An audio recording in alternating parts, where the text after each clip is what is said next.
मुख्यमंत्री भजनलाल शर्मा के मंत्रिमंडल को अब विभागों का बंटवारा हो चुका है। सभी को विभाग मिल चुके हैं और मंत्रियों ने आज शनिवार के दिन, हालांकि अगर बात करें तो शनिवार की जो है वो छुट्टी होती है, अवकाश होता है सरकारी, लेकिन आज के दिन सभी मंत्री लगभग सचिवालय पहुंचे और वहां पर उन्होंने अपने अपने कमरे में बैठक भी की, मीटिंग ली कई अधिकारियों की। आपको कल, जैसा कि हमारे जो साथी पत्रकार हैं दुष्यंत जी, हमारे चैनल के निर्देशक हैं, उन्होंने अवगत भी करवा दिया था कि कौन कौन वो मंत्री हैं जिनका विभाग, जिनकी प्रोफाइल अब से क्या रहेगी।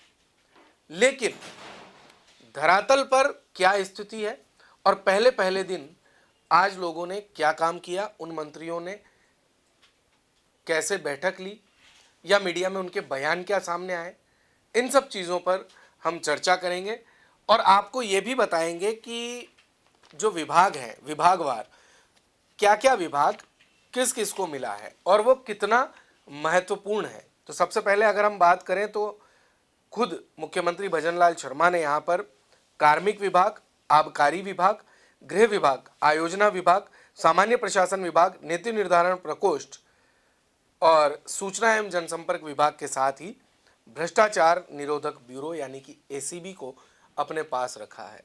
क्या कहना चाहेंगे इस बारे में? देखिए, 8 विभाग जिस प्रकार से मुख्यमंत्री जी ने रखे हैं, वो कहीं ना कहीं आप भी इस चीज़ को जानते हैं वो कितने महत्वपूर्ण विभाग हैं। और जो मंत्रिमंडल का जो जिस प्रकार से विस्तार किया गया, उसमें मुख्यमंत्री दिया कुमारी को भी अहम जिम्मेदारी दी गई है। बिल्कुल। इसके अलावा जो मंत्री नए बने, उनको जिस प्रकार से विभाग मिलने थे, वो कहीं ना कहीं कम है उनके लिए। काम वो ज़्यादा कर सकते थे, क्योंकि नए अगर अनुभवी इसमें जुड़ते हैं, साथ उनके करते हैं, तो कहीं ना कहीं बढ़िया रिजल्ट आता है। तो कहीं ना कहीं जिस प्रकार से ये विभाग बांटे गए, वो कहीं ना कहीं मिले जुले नज़र आएंगे। बिल्कुल। और इसके बाद आगे बढ़ें, जब आपने बात की उप मुख्यमंत्री दिया कुमारी की, तो दिया कुमारी के पास यहाँ पर 6 विभाग हैं। वित्त विभाग, पर्यटन विभाग, कला साहित्य संस्कृति और पुरातत्व विभाग, सार्वजनिक निर्माण विभाग, महिला एवं बाल विकास विभाग और बाल अधिकारिता विभाग। लेकिन ये जो 3 अंतिम विभाग हैं, सार्वजनिक निर्माण विभाग, महिला एवं बाल विकास और बाल अधिकारिता, ये सेम विभाग मंजू भागमार के पास भी हैं जो राज्य मंत्री है। तो यानी कि उनका भी दखल जो है वो इसमें रहेगा, या हो सकता है, जहाँ तक हम समझते हैं कि इन 3 विभागों को दिया कुमारी शायद फ्री हैंड दे सकती है मंजू भागमार को। बात करें डॉक्टर प्रेमचंद बेरवा की, जो उप मुख्यमंत्री हैं, तो उनके पास 4 विभाग रहे हैं। तकनीकी शिक्षा, उच्च शिक्षा यानी कि कॉलेज और ये सब, आयुर्वेद, योग व प्राकृतिक चिकित्सा, यूनानी, सिद्धा एवं होम्योपैथी यानी कि आयुष विभाग, और परिवहन एवं सड़क सुरक्षा विभाग। कितना चैलेंजिंग है। मेन विभाग जो है परिवहन का है। परिवहन में आप भी जानते हैं किस प्रकार से पूर्व में प्रताप सिंह खाचरियावास जी के पास ये पद था, तो उसमें कितनी हड़तालें सामने देखने को मिली थी। और कहीं ना कहीं जो बसों की कंडीशन है राजस्थान में, वो कहीं ना कहीं कितनी सुधार हो सकती है। क्या वॉल्वो का यहाँ पर चलन ला सकते हैं या नहीं ला सकते, क्योंकि अभी लगभग जितनी भी राजस्थान के अंदर बसें चल रही हैं वो कबाड़ की स्थिति में है। हाँ। और कहीं ना कहीं उन स्थिति के कारण एक्सीडेंट का शिकार भी होते हैं। तो आज इनके पास ये पद आया, उप मुख्यमंत्री जो अपने कन्हैया जी हैं, इनके पास जो पद आया है, तो मैं ये कहना चाहता हूँ कि इसको गंभीरता से देखें और रोडवेज की जो बसें हैं उसमें अच्छा सुधार किया जाए। नई बसों का इसमें जितना हो सकता है जल्दी बसों को शामिल किया जाए, और वॉल्वो की जो सुविधा अन्य जो राज्य में चलती हुई आ रही है उसका यहाँ पैटर्न लाएं और सीएनजी का पैटर्न यहाँ पर लाएं। बिल्कुल। जो डॉक्टर प्रेमचंद बेरवा मुख्यमंत्री हैं, जिन्हें परिवहन और सड़क विभाग मिला है, निश्चित तौर पर रोडवेज को उसी प्रकार से चलाने का एक बड़ा चैलेंज होगा, क्योंकि रोडवेज के लिए हमेशा कहा जाता है कि घाटे की स्थिति में है, घाटे का सौदा हो रहा है, तो उस घाटे के सौदे को फायदे में लेकर के आना। और साथ में जो इन्होंने कहा कि वोल्वो बसेस राजस्थान में कैसे आ सकती हैं और कैसे वो पर्याय बनेंगी, ये सब चीज़ें देखने वाली होंगी। इसके बाद बात करें किरोड़ी लाल मीणा, जैसा मैं बयानों की बात कर रहा था, तो आज उन्होंने इन्हें कृषि एवं उद्यानिकी विभाग, ग्रामीण विकास विभाग, आपदा प्रबंधन, सहायता एवं नागरिक सुरक्षा विभाग और जन अभाव अभियोग निराकरण विभाग मिला है। तो महत्वपूर्ण विभाग है सारे। और आज इनका एक बयान भी सामने आया था कि किसान का बेटा हूं और किसानों की समस्या को ज्यादा अच्छे से समझता हूं। इसके बाद बात करें गजेंद्र सिंह खींवसर की। पिछली जो सरकार थी उसमें इनके पास ऊर्जा विभाग था, अभी इनके पास चिकित्सा और स्वास्थ्य विभाग है और चिकित्सा एवं स्वास्थ्य सेवाएं यानी कि ESI ये विभाग अभी इनके पास है। इसके बाद बात करें कर्नल राज्यवर्धन राठौड़। कुछ एक मंत्री ऐसे हैं जो बहुत पावरफुल हैं और मैं समझता हूं भजनलाल शर्मा और दिया कुमारी के बाद अगर कोई ऐसा मंत्री जो इतना पावरफुल है तो वो तीसरे मंत्री के तौर पर, हालांकि हम 6 लोग हो चुके हैं, लेकिन छठे व्यक्ति की अगर हम बात कर रहे हैं कर्नल राज्यवर्धन राठौड़ के रूप में, लेकिन मैं इन्हें यहाँ वरीयता के आधार पर तीसरा नंबर ही देना चाहूँगा, क्योंकि उद्योग एवं वाणिज्य विभाग, सूचना प्रौद्योगिकी संचार विभाग, युवा मामले खेल विभाग, कौशल नियोजन एवं उद्यमिता और सैनिक कल्याण, बहुत बड़े बड़े मंत्रालय हैं। इनके पास देखो, ये सैनिक के उसमें तो ये रही है, इनको पता है किस तरह से चलाएंगे। दूसरी चीज़ जो आप बता रहे हैं कि इनको युवाओं का जो दिया गया है खेल का, देखो देखना यह है कि जिस प्रकार से पूर्व में खेल मंत्री जो राजस्थान सरकार के रहे थे अशोक चांदना, खेलों को लेकर जो नई नई योजनाएं लाई गई थी, उन योजनाओं में अब ये देखना है ये कितना खरे उतरते हैं, क्योंकि ये खुद भी खेलों से जुड़े हुए हैं। अब मेन मुद्दा ये है कि राजस्थान में खेल को बढ़ावा नहीं मिल पाता। बिल्कुल। कारण ये है कि जो जमीनी स्तर पर खेल होते हैं, जो उनको प्रमोशन मिलना चाहिए, जो प्रमोट होना चाहिए ऊपर, वो प्रमोट नहीं हो पाते। तो जो खेल का चलन है उसको कहीं ना कहीं बढ़ावा मिलता है तो बहुत ही बढ़िया है, क्योंकि कई युवा हैं जो निराश की ओर हैं, उनको मौका नहीं मिल पाता। बिल्कुल, खेल को आगे बढ़ाना एक बड़ा चैलेंज होगा। युवा मामले को लेकर के ये विभाग भी जो है ये इनके पास है। और सैनिक कल्याण, इन्होंने अपने बयान में कहा भी था कि जिस प्रकार से सेना में अनुशासन में रहा हूँ, इसी प्रकार से अनुशासन में धरातल पर पब्लिक के बीच में मेहनत करूँगा, उनका काम करूँगा।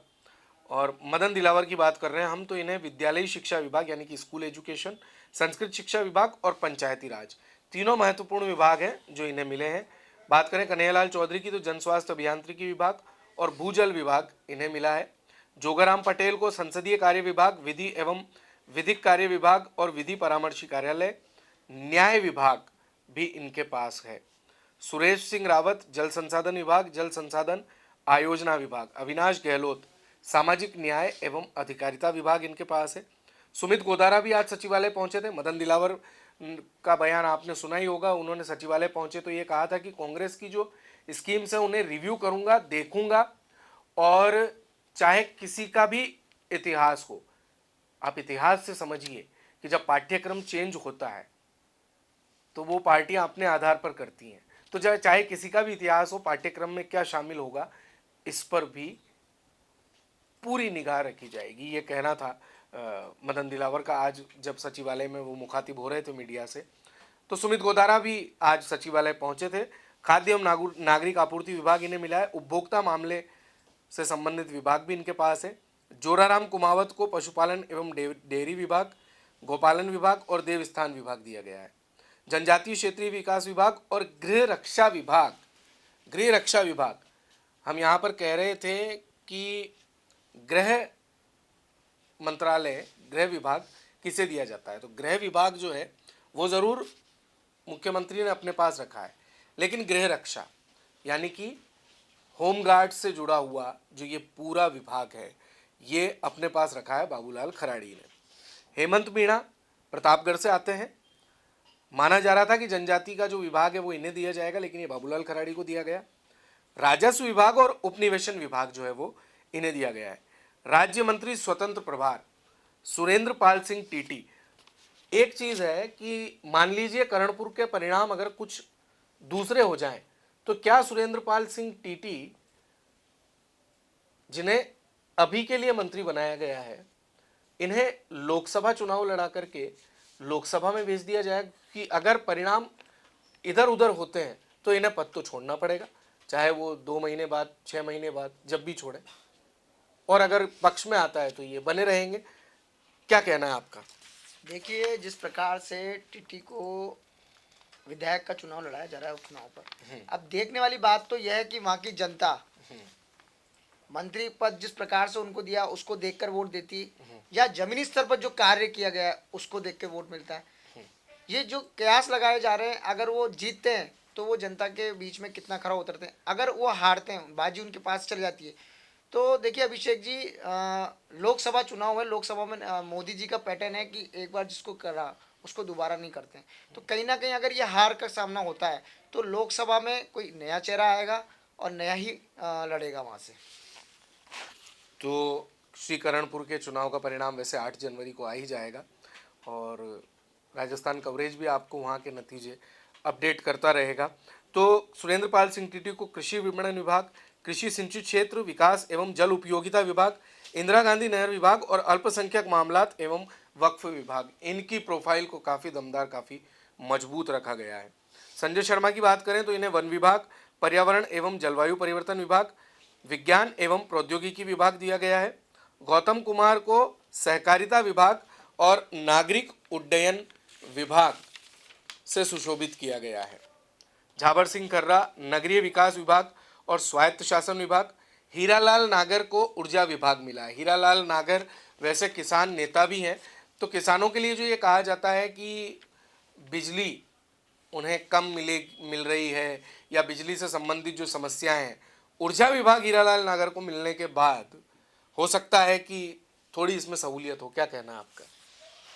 देखिए, पिछली गवर्नमेंट में आपने एक चीज़ देखी होगी कि आज जिस प्रकार से कोटा शहर है एक, वहाँ पर थर्मल जो पावर प्लांट है वहाँ से बिजली अन्य देशों में भी जाती है। उसे बंद करने के लिए, कई इकाइयों को बंद करने के लिए पहले भी कहा गया था कि कोयले की कमी आ गई है, ये नहीं हो पाएगा। फिर पिछली गवर्नमेंट सौर ऊर्जा को लेकर आने वाली थी। सौर ऊर्जा को लगाकर बिजली का संचालन करते।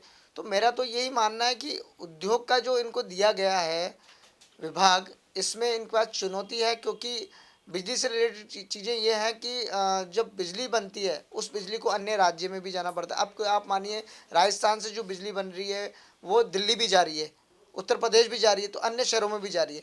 तो कहीं ना कहीं बिजली के लिए इनको सौर ऊर्जा प्लांट लगाने चाहिए, सौर ऊर्जा का विकास करना चाहिए, ताकि बिजली की जो कटौती होती है, किसानों की जो कटौतियाँ आपको देखने को मिलती हैं, वो कम से कम हो सके, और शहर में भी जो दबाव पड़ता है बिजली का वो कम हो सके। यानी कि कुल मिलाकर के नवाचार जो हैं वो करने पड़ेंगे। आगे बढ़ते हैं। ओटाराम देवासी को पंचायती राज विभाग, ग्रामीण विकास विभाग, आपदा प्रबंधन सहायता एवं नागरिक सुरक्षा विभाग दिया गया है। सिरोही से आते हैं ओटाराम देवासी। मंजू बागमार, देखिए जिनके बारे में मैं कह रहा था, डॉक्टर मंजू बागमार को सार्वजनिक निर्माण विभाग, महिला एवं बाल विकास विभाग और बाल अधिकारिता विभाग, ये तीनों विभाग जो हैं ये दिया कुमारी के पास है। विजय सिंह को राजस्व विभाग, उपनिवेशन विभाग, सैनिक कल्याण विभाग, सैनिक कल्याण जो है वो कर्नल राज्यवर्धन राठौड़ के पास भी है, और राजस्व विभाग एक और मंत्री को दिया गया है। कृष्ण कुमार विश्नोई, के विश्नोई की बात करें तो यहाँ उद्योग एवं वाणिज्य जो कर्नल राज्यवर्धन राठौड़ के पास है। युवा मामले और खेल विभाग, कौशल नियोजन एवं उद्यमिता विभाग और नीति निर्धारण, ये चारों विभाग इनके पास है। और श्री जवाहर सिंह बेडम, गृह विभाग, गोपालन विभाग, पशुपालन एवं डेयरी विभाग और मत्स्य विभाग, ये 4 विभाग जो हैं ये इन्हें दिए गए हैं। तो ये मंत्रिमंडल की पूरी शक्ल है विभागवार। अब चैलेंज ये है इनके सामने कि 8 जनवरी से 3 दिसंबर को चुनाव संपन्न हो गए थे, परिणाम आ गए थे। 8 जनवरी को सभी मंत्री विभागवार अपना अपना कार्यभार संभालेंगे सचिवालय के अंदर। 1 महीना 5 दिन बीत चुका है, लेकिन कितना चैलेंजिंग है राजस्थान के लिहाज से देखना होगा। आप देखते रहिए राजस्थान कवरेज।